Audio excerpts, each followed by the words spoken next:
आकाशवाणी है। कोविड-19 विशेष कार्यक्रम के अंतर्गत प्रस्तुत है कोरोना वायरस संक्रमण की वर्तमान स्थिति पर चर्चा। इसे प्रस्तुत कर रहे हैं आकाशवाणी संवाददाता सिद्धार्थ सिंह। इस कार्यक्रम में आमंत्रित स्वास्थ्य विशेषज्ञ हैं doctor lieutenant general Ved Chaturvedi. नमस्कार श्रोताओं, आकाशवाणी के समाचार सेवा प्रभाग द्वारा कोरोना जागरूकता श्रृंखला के इस विशेष कार्यक्रम में आपका स्वागत है। आज के इस अंक के साथ मैं हूं सिद्धार्थ सिंह। कहते हैं हजारों उलझने राहों में और कोशिशें बेहिसाब, इसी का नाम है जिंदगी, चलते रहिए जनाब।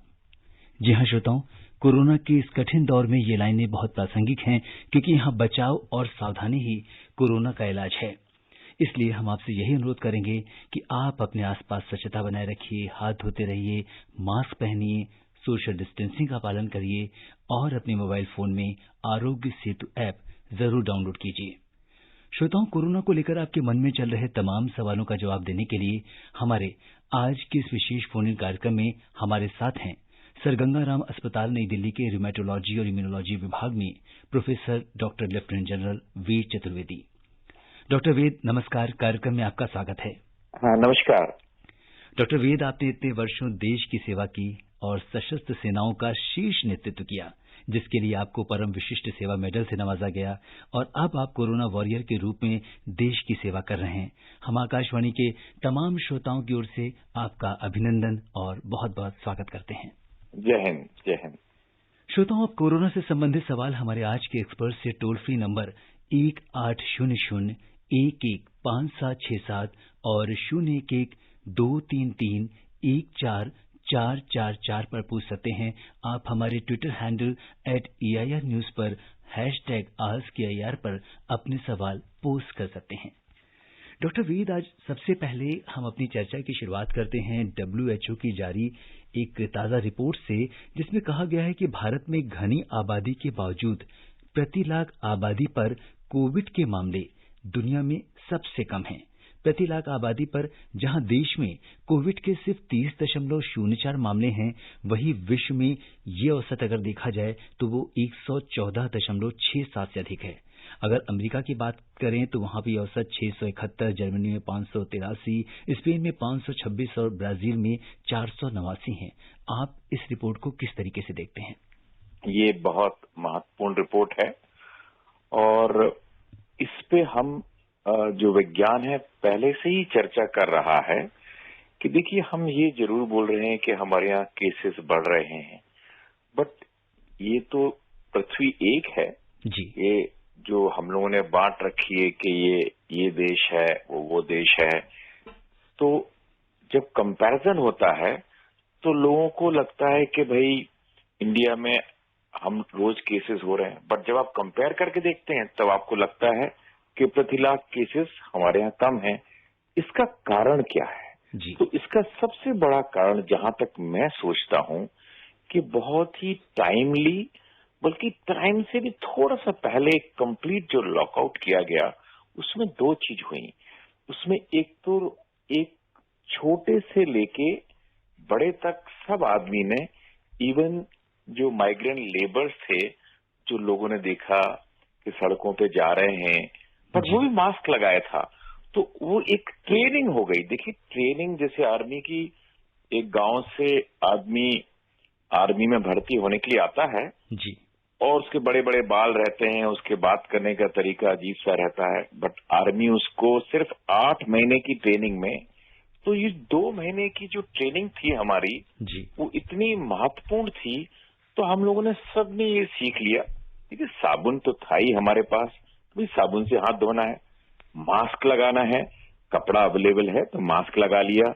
हाँ, हमने ये भी सीख लिया भाई कि एक सैनिटाइजर नाम की चीज है, तो यदि साबुन की जहां साबुन और पानी नहीं यूज कर सकते, वहां हम सैनिटाइजर यूज कर सकते हैं। और एक चीज हमने ये सीख लिया जो कि मुश्किल काम था, वो था सोशल डिस्टेंसिंग का, कि भाई यदि हमें एक दूसरे से बात करना है तो दूर दूर रह के बात की जाए। मैं अभी आज ही एक रिपोर्ट पढ़ रहा था, बहुत ही इंटरेस्टिंग रिपोर्ट थी जी। कि जो पहले हम सोचा करते थे ना कि भाई हैंडल पे लग गया, न्यूज़पेपर पे लग गया, जी, नोटों पे लग गया, सब्जी के ऊपर लग गया। बाद में अभी स्टडी ऐसी आई है कि जब तक इसको बोलते हैं वायरल लोड, जी मेरा मतलब है कि यदि 2-4 वायरस सब्जी में लगे भी हैं या हैंडल पे लगे भी हैं तो वो बीमारी फैलाने लायक नहीं है। साइंटिफिकली स्टडी की गई कि कितने वायरस होने चाहिए ताकि बीमारी फैल सकती है। जी तो जनरली बीमारी काहे से फैलती है कि या तो कोई इन्फेक्टेड पेशेंट है और वो आपसे लगातार टच में है, यदि आप बगल से आपके निकल जाए तो नहीं होगा आपको। यदि आपने मास्क लगाया है, उसने भी मास्क लगाया है, हाँ आप ज्यादा देर तक उससे बात करते हैं, आपने मास्क नहीं लगाया हुआ है, हम सबको यही सलाह देते हैं कि आप तो यही सोच के चलें कि दूसरा आदमी कोरोना पॉजिटिव है। तो वही आप हमेशा जो हम लोग बार बार अपने प्रोग्राम में बताते हैं कि वो प्रिकॉशन लीजिए, सिर्फ वही प्रिकॉशन नहीं, बेसिकली हमें जब बात भी करनी है जी तो बात हमेशा, जैसे मैं पेशेंट देखता हूं तो मैं बोलता हूं पेशेंट को कि भाई तुम कुर्सी उधर घुमा लो, तुम उधर बात करो जी और मैं इधर बात करूंगा। तो मेरा मतलब आमने सामने बात नहीं होना चाहिए जो, जी। क्योंकि खांसने से और बातचीत करने से ज्यादा वायरस निकलता है, चाहे वो सिम्टोमेटिक हो चाहे एसिम्टोमेटिक, दोनों पेशेंट है।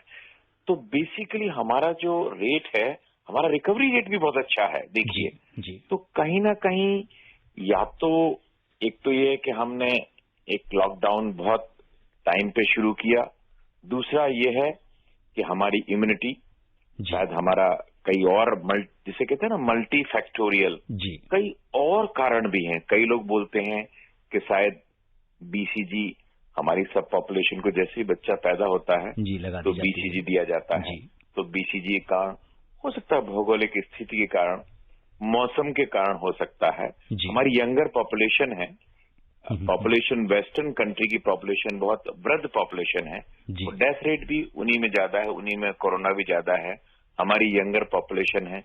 ऐसे कई कारण हम बता सकते हैं जिस कारण हमारा जो फैलाव है इतना ज्यादा नहीं है जितना कि वेस्टर्न कंट्रीज में रहा है। और डॉक्टर साहब, अब जैसा कि आपने कहा कि इस समय लोगों के ठीक होने की दर भी बहुत अच्छी है भारत में, और अगर हम आज की बात करें तो इसकी दर 55.77% आज हो गई है, और कोरोना वायरस से अब तक करीब 2,37,195 रोगी उपचार के बाद ठीक भी हो चुके हैं। तो जहाँ पे इस तरह की चीजें हैं, बहुत सारी पॉजिटिव चीजें हो रही हैं, और जो टेस्टिंग है वो भी काफ़ी ज़्यादा बढ़ाई गई है।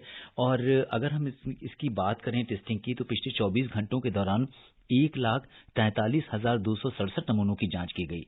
तो काफ़ी ज़्यादा, अब तक 70,000 के करीब लोगों की टेस्टिंग की जा चुकी है।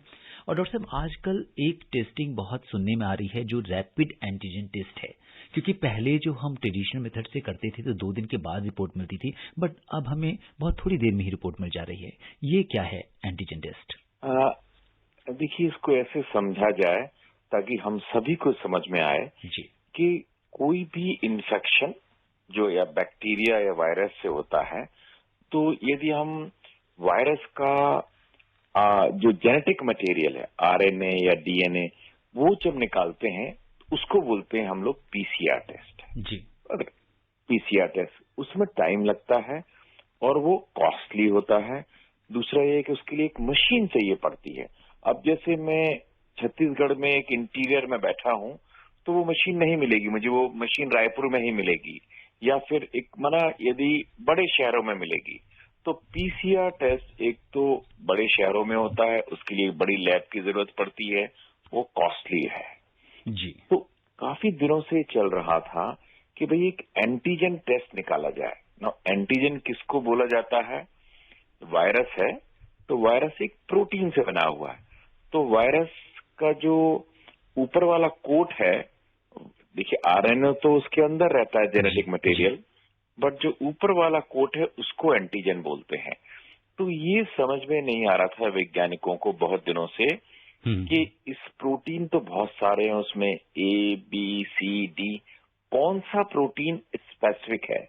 तो वो कोरियंस ने उसको एक एक्सपर्टाइज किया और कोरिया की एक कंपनी ने ये लॉन्च किया और मनेसर में ये बना रहे हैं। सो बेसिकली क्या होता है कि आप एंटीजन लेते हैं और एंटीजन को एक प्लेट में कोट कर देते हैं। उस पेशेंट का जो ब्लड है या सीरम है जब उसमें डाला जाता है तो पेशेंट में वो एंटीबॉडी होती है। तो पेशेंट में इसको ऐसा समझें कि वायरस ने अटैक किया जी, वायरस के अगेंस्ट में एंटीबॉडी बन गई, वो एंटीबॉडी लिए पेशेंट घूम रहा है। तो एंटीबॉडी हमने उसका ब्लड निकाला तो उसमें एंटीबॉडी है, उसमें हमने डाल दिया जिसमें कि एंटीजन कोटेड है, इसको एंटीजन टेस्ट बोलते हैं। इसका इंपॉर्टेंस क्या है? ये तो सस्ता है, ऑन साइट किया जा सकता है। आप कैंप में जाइए, किसी मोहल्ले में जाइए, किसी गली में जाइए, पेशेंट का आपने जो सैंपल है, जो सैंपल क्या है वो नेजोफेरेंजियल स्वाब है जी। तो क्या है कि आपने पेशेंट का नेजोफेरेंजियल स्वाब लिया और आपने उसको नेजोफेरेंजियल स्वाब लेके उसके ऊपर एंटीबॉडी डाला जो कि ऑलरेडी है आपके। दोनों तरह से हो सकता है, ये इस तरह से है जो मैं बाद में बताया आपको जी, कि आपने नेजोफेरेंजियल स्वाब लिया तो उस स्वाब में वायरस का कोट है, एंटीजन उसमें है जी, और एंटीबॉडी रेडीमेड है। जी। आपने एंटीबॉडी उसके ऊपर डाला और पॉजिटिव आ गया। इसकी जो स्पेसिफिसिटी है इसको बोलते हैं स्पेसिफिसिटी, जी, मतलब कितना स्पेसिफिक है। जी। क्या ये फॉल्स टेस्ट दिखा सकता है? नहीं, ये 99% स्पेसिफिक है। हाँ, सेंसिटिव इतना नहीं है। सेंसिटिव का मतलब है कि हो सकता है कि 100 में से 80 पॉजिटिव आए, 20 नेगेटिव भी आ सकते हैं। उसके लिए जहां आपको लगे कि नहीं यार ये जरूर पेशेंट को खांसी है, जुकाम है और उस जोन से आया है तो शायद ये पॉजिटिव होना ही चाहिए जी। और आपको लगे कि ये एंटीजन टेस्ट नेगेटिव आ रहा है तो 5 मिनट में हो जाता है। ये टेस्ट सस्ता पड़ता है जी, जी, तो उससे हार्डली 100-200 रुपए में हो जाता है जी। तो आपको यदि ये लगे कि नहीं ये पॉजिटिव आना चाहिए था और ये नेगेटिव आ रहा है तो फिर आरटीपीसीआर से चेक किया जा सकता है। आरटीपीसीआर की जो सेंसिटिविटी है वो बहुत हाई है तो आरटीपीसीआर जल्दी पकड़ता है जी। बट ये याद रखिए कि दोनों टेस्ट नेगेटिव आ सकते हैं। आपने यदि बहुत जल्दी पहुंच गए, जैसे हमारे पड़ोस में कोई रहता है, कहते डॉक्टर साहब मेरे को तो ना थोड़ा सा फीवरिश लग रहा है, मेरा टेस्ट करा दीजिए। तो ये जो टेस्ट हैं 3-4 दिन के सिम्टम्स के बाद ही पॉजिटिव आते हैं। जैसे कि डॉक्टर साहब आप पहले बता रहे थे कि जो वायरल लोड है उसका एक स्पेसिफिक जो अमाउंट है उतना हमारे शरीर में होना चाहिए तभी ये पॉजिटिव रिजल्ट देगा। डॉक्टर साहब हमारी ये चर्चा जारी रहेगी। इस बीच हमारे पास एक कॉलर जुड़ गए हैं फरीदाबाद से, अनवर। इनका सवाल ले लेते हैं फिर आगे चर्चा करते हैं। हेलो अनवर जी, नमस्कार, कार्यक्रम में आपका स्वागत है। जी अनवर जी। हेलो हाँ अनवर जी, आपकी आवाज आ रही है, आप अपना सवाल पूछिए। जी नमस्कार। मैं डॉक्टर साहब को भी नमस्कार करता हूँ। हाँ नमस्कार। नमस्कार, मैं अनवर बिहारी बोल रहा हूँ फरीदाबाद हरियाणा से। मेरे एक दोस्त हैं साहब जो रोहतास बिहार में इस वक्त आपका प्रोग्राम सुन रहे हैं। उनका ये प्रश्न है कि सपोज कीजिए किसी व्यक्ति को कोरोना वायरस है और वो व्यक्ति पेशाब खाना में जाता है, पेशाब करता है और फिर उसी पेशाब खाना में कोई दूसरा व्यक्ति जाता है, वो पेशाब करता है, तो क्या उस व्यक्ति को भी हो जाएगा कोरोना वायरस? हाँ, ये आपने बहुत महत्वपूर्ण क्वेश्चन पूछा। ये हम सबके जहन में रहता है कि ये वायरस फैलता कैसे है। तो एज ऑन टुडे साइंस को इतना मालूम है कि ये वायरस या तो माउथ से फैलता है या नोज से फैलता है या आई से फैलता है। तो यदि कोई खांसता है तो वो जो वायरस है वो इन्फेक्टिव होता है। ऐसा नहीं है कि वायरस स्टूल या यूरिन में नहीं निकलता, बट वो इतना सफिशिएंट नहीं है कि वो इन्फेक्शन कर सके। तो एज ऑन टुडे साइंस का जो ज्ञान है वो हमको बताता है कि यूरिन या आप उसमें जाते हैं बाथरूम वगैरह में तो वो फैलने के चांसेस ऑलमोस्ट नेग्लिजिबल है। जी डॉक्टर साहब, और यहाँ पे आपसे एक चर्चा और करना चाहेंगे कि डॉक्टर वेद, बहुत सारे कोरोना मरीज ऐसे हैं जो होम आइसोलेशन में हैं और सरकार के दिशा निर्देशों के अनुसार कोरोना शुरुआती लक्षणों वाले व्यक्ति वो घर पर ही आइसोलेशन में रहने का विकल्प चुन सकते हैं, बशर्ते उनके पास अटेंडेंट के साथ एक अलग से रूम हो और टॉयलेट हो।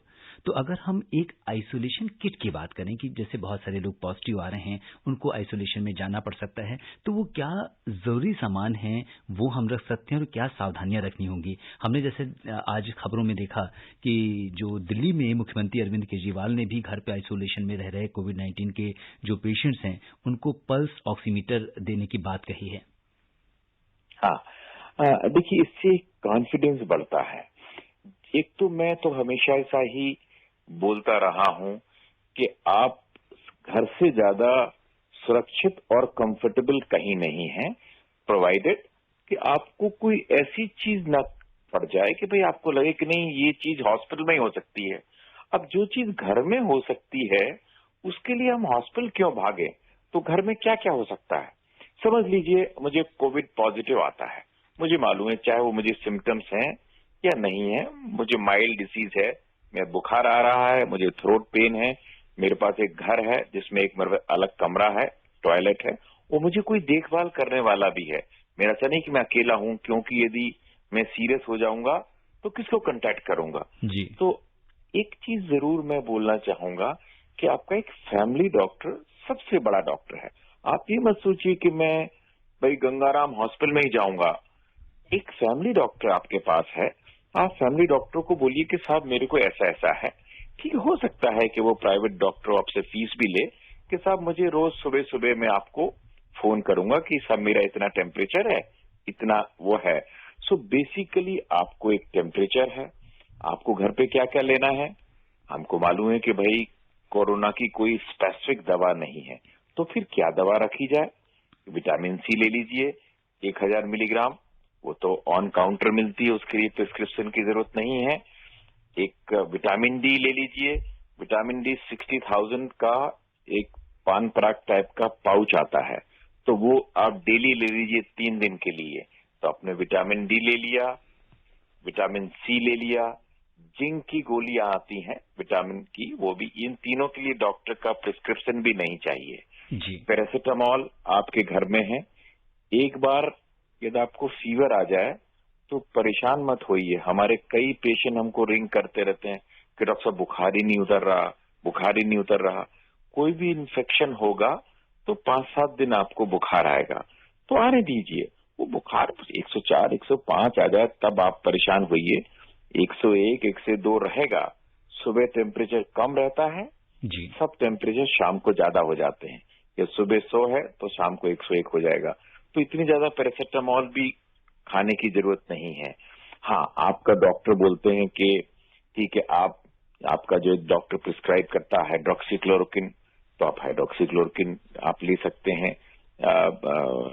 जैसे कहा गया कि भाई 400 मिलीग्राम में से 200 मिलीग्राम सुबह, 200 मिलीग्राम शाम, 4-5 दिन वो ले सकते हैं। डॉक्सीसाइक्लिन वो आपको डॉक्टर से पूछना पड़ेगा, आप खुद नहीं ले सकते।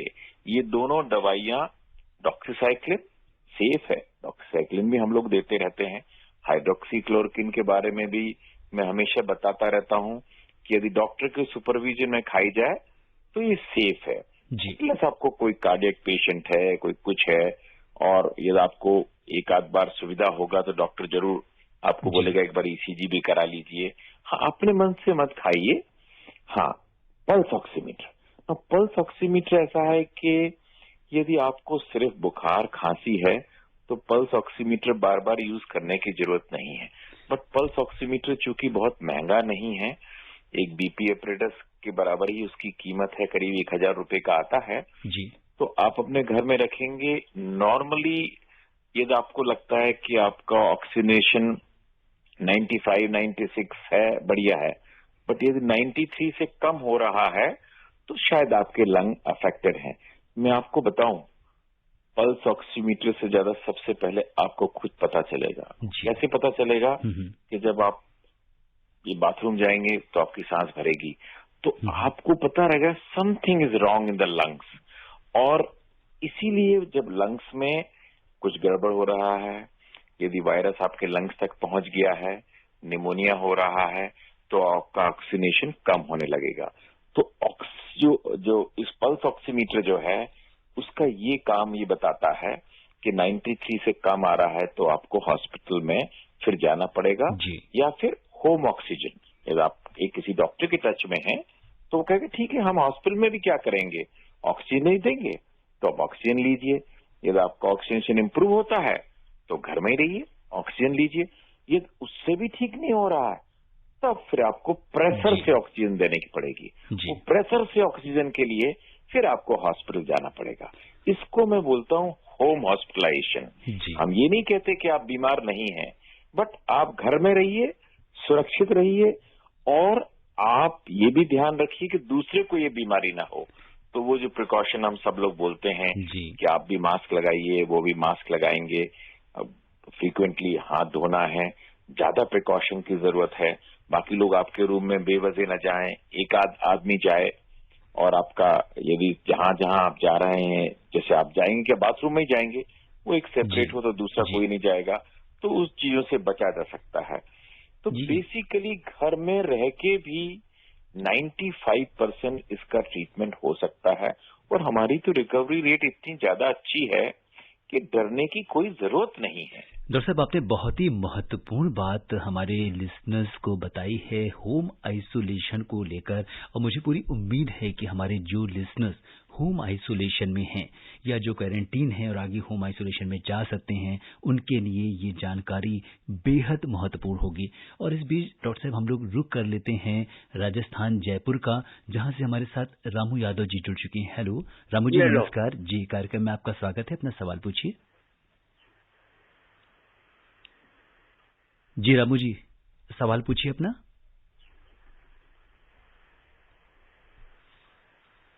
आपकी आवाज अभी हम तक नहीं पहुंच रही है। जी डॉक्टर साहब, इनका सवाल लेंगे। यहाँ पे हम लोग डॉक्टर साहब बात कर रहे थे होम आइसोलेशन की।